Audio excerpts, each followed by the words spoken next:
so let's talk in this video about a chemistry technique called titration. Titration is something that chemists do all the time. It's really powerful and it's kind of a unique technique. So what titration really lets us do is we take a solution of known concentration and we use that solution to figure out the concentration of an unknown solution, or the unknown concentration of a second solution. So we've got two solutions.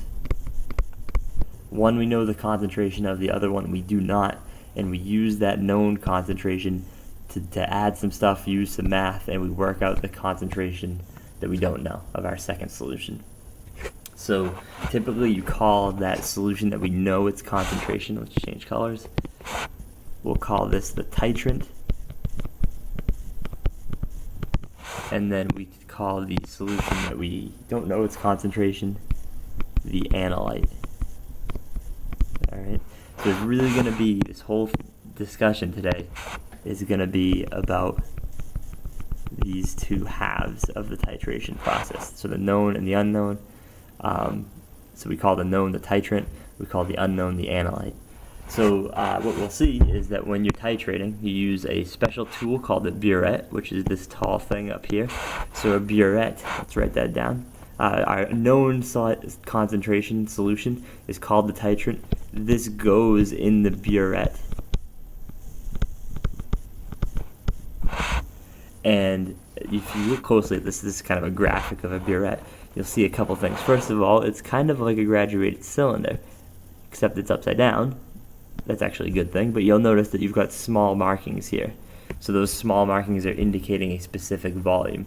The reason why it's upside down is because when you use a burette, you turn this valve here, and that valve allows you to dispense a liquid or solution that's in your burette in a very controlled way. So the reason why the markings are upside down is because your solution is going to be coming out the bottom here. So it actually makes it easier to measure if the zero is up at the top and the higher numbers are down at the bottom. So this valve, right, if you're looking at a side view of a burette, right, so this is my side view of my burette. It's not as good as that picture. But if that valve was going across like that, that would be a closed burette. If I had my side view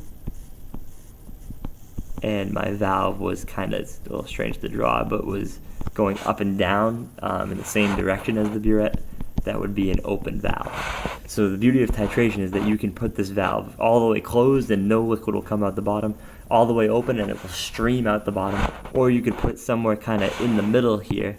Let's just kind of draw that with a different color. My valve could kind of go on an angle like that, and then it would drip out very slowly. So burettes let you dispense volume and very slowly, and because of these markings, kind of like a graduated cylinder, extremely accurately. So that's our burette. Remember, inside our burette goes our solution of known concentration, or our titrant. In the analyte then is the solution of unknown concentration. We put that one in the flask down at the bottom. Typically you want an Erlenmeyer flask. You can technically use other substances like a beaker.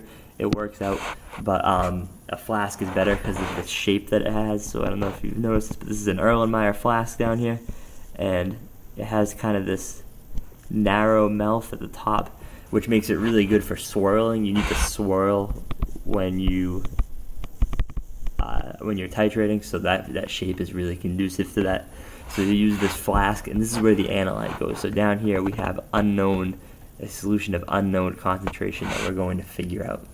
So the idea of titration, what makes this all work, is the concept of an equivalence point, or something that we call an equivalence point. So let's get on my eraser here and just kind of go ahead and talk about equivalence point for a second. So when we're titrating, we're going to be titrating to get to the point known as the equivalence point. The equivalence point is a really powerful point. So the idea of a titration is that your known concentration solution and your unknown concentration solution will kind of react together. We typically talk about acid-base titrations, where the base is the known and the acid is the unknown. So when you titrate and you get to that equivalence point in an acid-base titration, it's a B, what you do is when you reach that equivalence point, you have set the moles of the base equal to the moles of the acid, right? So no matter what kind of acid-base titration you're doing, if I get to this point, the equivalence point, my moles of my base are equal to my moles of my acid. Think about what molarity is, right? Molarity, we've talked about before, is the ratio of moles per liter. So if I know the moles, if I'm titrating, I know how much volume I put of my unknown down there, so I know the liters, and I can figure out that molarity. That's the concept of a titration, is that we use this equivalence point to get the top part of the molarity equation. And we know the volume because we know how much stuff we put down in the flask, right? Or if we don't, it's extremely, extremely easy to measure. So when we titrate, we kind of play that game of acid and bases, and getting to the equivalence point. So let's talk about how we get to the equivalence point for a second. So I'm going to erase my drawings over this picture here, just so I can talk about it a little bit more in detail.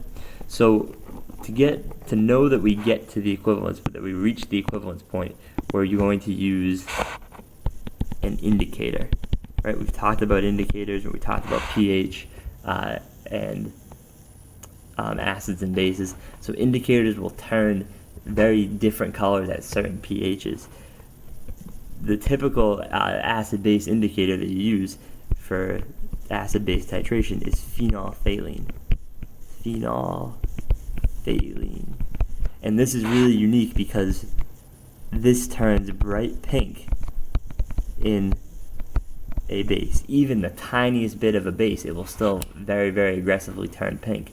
So what we do when we titrate is we put our base up in the burette, we put our acid down in the flask, and we put phenolphthalein, let's just abbreviate here, phenolphthalein, also into the flask. So base in the burette, phenolphthalein in the flask, acid in the flask. And then we slowly dispense base from our burette down into the acid.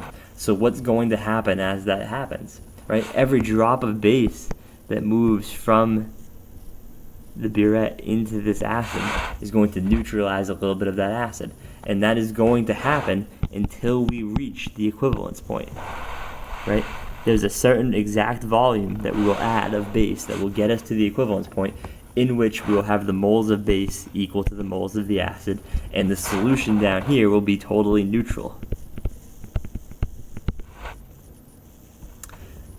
Phenolphthalein is really useful for that, because then, say I did my titration and I perfectly added the right amount of base, and I had a perfectly neutral solution down here, I was at my equivalence point. Well, one little extra drop of base going down into my flask would then turn my solution bright pink. So it's a great visual indicator of being essentially slightly past the equivalence point. But if we're just a fraction of a drop past that equivalence point, we have a pretty good number reading, and we can kind of play with the math to get, again, to solve our unknown concentration of our analyte. That's the game to really keep in your mind. We use our known concentration, which is up in the burette, to figure out our unknown concentration down in the flask, and that we call the thing that we know the concentration of the titrant, the thing that we're trying to figure out, is the analyte.